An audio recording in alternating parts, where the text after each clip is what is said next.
So as we've reached the end of this video series, I want to give you a bit of perspective. I used VMware Workstation primarily for hosting this whole environment. I ended up creating a couple of ESXi servers, a domain controller, and a server to act as my SAN and provide NFS and iSCSI storage. If you've got a box with 32 gigs of RAM, you should be able to create a pretty workable environment that'll be quite high performing.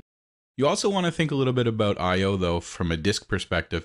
And that's something with using only single spindle drives that I definitely had some trouble with. So I ended up adding a couple of drives to my system and placing different virtual machines in different places, particularly the virtual machine I was using to host all of my storage.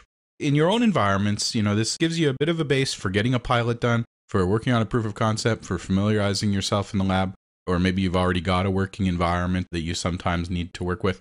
Certainly though, there's lots of other things that you may have to look at for your own environment as you get ready to move things into production. If you have questions, feel free to contact me. My email address is glenn.martin@knowledgestep.net. You can also find me on LinkedIn and feel free to connect and provide me any comments or feedback that you have, or you want a little more perspective on some of the things you might do in your own environment. So in closing, thank you very much for your time. I hope it was useful for you. Hopefully you dig in a little deeper into some of what vSphere is capable of doing for you, because it really is an amazing product that really in the end was quite revolutionary for the entire industry.